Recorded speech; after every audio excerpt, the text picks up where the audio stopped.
Bonjour à tous, j'espère que vous avez passé de très bonnes fêtes de Noël. Aujourd'hui, nous allons voir le bilan de cette année, les réussites, les erreurs et les objectifs pour l'année 2025. Pour ceux qui découvrent la chaîne Débuter en bourse, je m'appelle Thomas, j'ai 36 ans, je suis cadre dans un grand groupe français et j'ai commencé à investir en bourse il y a un an déjà. Donc je vous ai regroupé les données de mon PEA qui est chez Fortuneo et mon compte titre qui est ouvert chez Trade Republic. D'ailleurs, pour ceux que ça intéresse, je vous laisse les liens de parrainage dans la description de la vidéo. N'hésitez pas, ça vous permet de récupérer quelques euros ou actions gratuites. Et commençons par un court rappel. Donc sur la calculatrice d'intérêt composé, donc fin décembre 2023, j'ouvre mon PE1, je dépose un capital initial de 1000 euros, je me fixe un budget d'investissement 500 euros par mois et un objectif de rendement 7%. Donc tout ça, ça donne quoi? Donc j'avais un objectif de capital final à fin de décembre 2024 à 7 268,58 euros, pour un investissement d'argent personnel à 7 000 euros et les intérêts, donc le rendement souhaité à 268,58 euros. Donc allons voir ce que ça a donné. Donc si on va sur le tableau de bord, vous voyez que j'ai une évolution du portefeuille à 7,48%. Donc les 7,48%, forcément, c'est par rapport à l'argent qui est aujourd'hui sur la bourse. Je vais dire sur le PEA, mais c'est sur le PEA et le CTO. Donc sur la bourse, 7,48% d'évolution. J'ai une valorisation des portefeuilles à 9 952,55 euros. Donc vous voyez, je me rapproche des 10 000 euros d'investissement. J'ai une performance totale de 705,18 euros. Donc vous voyez, si je reviens ici sur la calculatrice, mon objectif était à 268 euros. Je devais investir uniquement 7 000 euros. Vous voyez que j'ai débordé un petit peu de partout. L'investissement est plutôt autour des 9 900 euros. Et le résultat à 705,18 euros. Donc j'ai une poche de cash disponible, donc notamment une grosse partie sur le compte titre chez Trade Republic. J'ai 2 452,83 euros. Donc vous voyez que j'ai sur le PEA, j'ai une évolution qui est plutôt pas mal, donc de 593,20 euros. Je suis un petit peu en dessous des 7% espérés, donc je suis à 6,92%. Donc c'est essentiellement dû, je pense que j'en reparlerai tout à l'heure, c'est essentiellement dû aux déclarations de la Fed il y a quelques jours. Bon, depuis, c'est en train de remonter, mais bon, j'avais prévu faire la vidéo aujourd'hui, donc tant pis. J'aurai certainement un petit peu plus d'ici la fin de l'année. Sur le compte titre ordinaire, donc j'ai une évolution de 111,86 € pour une évolution en pourcentage de 10,96%. Donc le compte titre, pour rappel, je l'ai ouvert mi-juillet, donc il a un tout petit peu plus de 5 mois. Donc c'est pareil, la performance est top. Top, top, top là-dessus. Vous voyez mon portefeuille, donc j'ai des ETF que j'appelle accumulatifs. J'en ai pour pratiquement 60%, 59%. J'ai des ETF dividendes. Donc les ETF dividendes sont situés exclusivement sur le compte titre. Donc ça, c'était pas forcément la meilleure idée du siècle. J'ai un tout petit peu d'or, j'ai 1,5%. J'ai des obligations à 0,2%. C'est pareil, les obligations, je viens de me mettre dedans depuis 15 jours, 3 semaines. Donc forcément, il faut que la poche grandisse un petit peu. Et par contre, j'ai pratiquement 31% d'actions, donc essentiellement d'ailleurs sur le PE. Vous avez le détail ici de toutes les positions. Vous voyez que je crois que j'ai 27 positions. Forcément, on ne peut pas tous les afficher, c'est uniquement les plus grosses. Là, ici, vous avez la répartition de la bourse. Donc, vous voyez que j'ai pratiquement 90% de la valorisation de mon capital qui est sur le PE1 et un peu plus de 10% sur le compte titre ordinaire. Donc, comme d'habitude, on va aller voir les achats-reventes. Donc, vous voyez, les plus-values soldées, donc ce que j'ai vendu au long de l'année. Donc, je fais un bénéfice de 122,88 € en comptant les deux portefeuilles, compte titre et PEA. Les dividendes sur l'année, donc vous voyez que j'ai pas une stratégie dividende du tout d'ailleurs. J'ai touché 21,60 € de dividendes.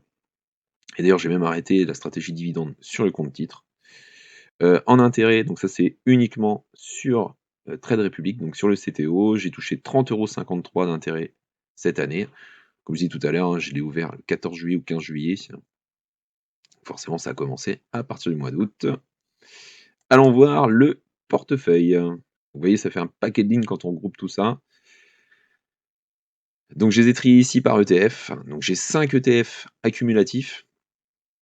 Donc ceux qui suivent mes vidéos hein, les connaissent, hein, c'est le S&P 500 de chez BNP sur le PEA. J'ai un ETF du CAC 40, donc ça c'est pareil, je sais pas pourquoi j'avais acheté ça, c'est une grosse erreur. Depuis peu, je me suis mis sur un ETF MSCI World sur le PEA, justement pour diversifier un petit peu plus et ne pas être exclusivement sur le marché américain, même si le World est une grosse poche de marché américain dessus. J'avais mes ETF également sur Trade Republic, donc sur le compte titre ordinaire. J'ai du MSCI World, j'ai du Emerging Market, les marchés émergents. Ça c'est depuis peu, c'est pareil, je vais faire grossir cette poche. Enfin, de toute façon, je vous renvoie vers les vidéos que j'ai fait il y a une petite dizaine de jours sur le suivi de mon compte titre. Les ETF dividendes, donc ça j'ai arrêté d'investir dessus. Je les garde pour pas les vendre, mais parce que de toute façon ils ont des résultats qui sont pas forcément dégueulasses. Paf, j'ai repris un tout petit peu de Bitcoin, donc là c'est le début, hein, forcément. Je suis revenu qu'à 4 €. J'ai de l'or. Donc de l'or, j'ai 150 € d'or actuellement. J'ai les small cap. Donc sur les small cap, c'est pareil, c'est une nouvelle stratégie compte titre. Pour l'instant, j'ai pas grand chose, j'ai 14 €. Ici, vous avez les obligations. Donc c'est pareil, on doit être à une petite vingtaine d'euros, 18 €. Et en dessous, vous avez les actions. Donc les 5 premières actions sont sur le PEA, donc L'Oréal, Pernod Ricard, Air Liquide, Total Energy, Vinci. Et la dernière action, c'était l'action gratuite lors de la souscription sur Trade Republic. Donc là, ce qui va nous intéresser dans tout ça, vous connaissez déjà un petit peu, parce que si vous suivez les vidéos, vous connaissez un petit peu la répartition de mon portefeuille. Euh, Ici, j'ai rajouté l'évolution, et c'est vrai que j'ai ciblé aussi en rouge ou en vert, si c'était en positif ou négatif. C'est plutôt parlant. Donc forcément, l'ETF du S&P 500, celui que j'utilise depuis toujours sur le PE1, fait une évolution de 16,64%. Donc ça, c'est top, hein. Surtout quand on sait que j'ai investi dessus 4 527 €. 16% dessus, c'est pas mal. Ça fait une valeur actuelle à 5 281,38 €. Donc un bénéfice de 753,59 €. Donc sur l'ETF du CAC 40, donc je perds 2,45 €, moins 6,51%. L'ETF World, sur lequel je viens de rentrer, et qui remplacera à terme le S&P 500 sur mon DCA. Donc là, pour l'instant, j'ai une petite perte de 4,41 €. Je suis à moins 0,89%. Encore une fois, dès que le marché va réouvrir demain, vu ce qu'a fait le S&P 500 le 24 décembre, ça devrait pas être trop mal. Ici, pareil, sur le CTO, donc ça, c'est mes derniers ETF que j'ai rentrés depuis une quinzaine de jours. Pour l'instant, on est en léger déficit, à moins 0,71%, moins 0,98%. Encore une fois, quand vous voyez les variations sur le PRU, c'est pas énorme. Mes ETF dividendes, donc ça, c'était les ETF que j'utilisais beaucoup, enfin que j'utilisais sur mon compte titre jusqu'au mois dernier. Vous voyez que tout est en positif, donc ça, c'est pour ça que j'ai une performance comme ça sur le CTO. Sur le Bitcoin, donc je viens de rentrer moins 6% pour l'instant. Sur de l'or, je suis à pratiquement 3% d'évolution. Donc ici, les small cap, moins 4. Les obligations, je suis à moins 0,30, moins 0,50. Non, mince, pardon, ça c'était les small cap. Je suis à moins 4%, oui. Et les obligations entre moins 0,36 et moins 0,54%. Les actions, donc ça c'est notamment l'erreur que j'ai faite sur mon PE1, de vouloir rentrer sur le marché français en faisant du stock picking. Bon, bah là, on voit bien que c'est ce qui dégrade ma performance. Malgré une performance qui a pratiquement 7,5%, je vois que j'aurais pu faire beaucoup mieux, hein. Sur L'Oréal, je perds 27 €. Sur Pernod Ricard, 24 €. Vous voyez, Pernod Ricard, moins 18% depuis que je l'ai acheté. Euh, Ici, sur Air Liquide, donc là, il y a une petite chute actuellement. Je perds 83,53 €. J'ai moins 5,67%. Sur Total Energy, moins 13,5%, moins 130 €. Et sur Vinci, je perds 4%. Là également, je perds 16 € sur l'action. Je sais pas, c'est pas top. Sur Apple, donc forcément, vu que c'était l'action gratuite, je gagne le montant de l'action, donc 11,41 €.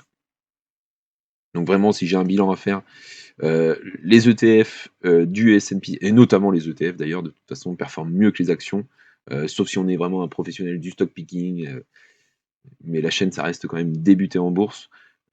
Ma stratégie, ça va être vraiment de diminuer, enfin je vais en parler dans les objectifs, de diminuer un petit peu la partie action individuelle et gonfler vraiment la partie ETF. Bon, c'est ce qui fonctionne à l'heure actuelle et pourquoi s'embêter si on a si on peut avoir une stratégie beaucoup plus simple.